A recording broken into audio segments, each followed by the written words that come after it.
Blog title: Mastering the Subtle Art of So Replacement. Greetings, grammar enthusiasts.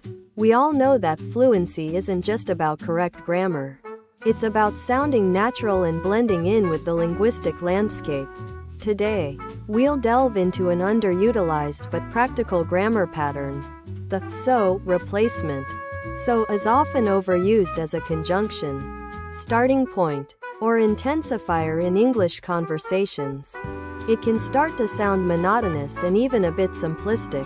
But fret not, there are many alternatives to so.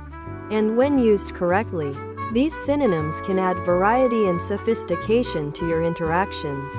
Example in real-world conversation. A typical conversation might go something like this. Person 1: I was so tired after the marathon. Person 2: so, what did you do? Quote, Person 1: I went home and slept for so long. Now, let's replace so with alternatives. Person 1: I was utterly exhausted after the marathon. Person 2: then, what did you do? Quote, Person 1: I went home and slept for an incredibly long time.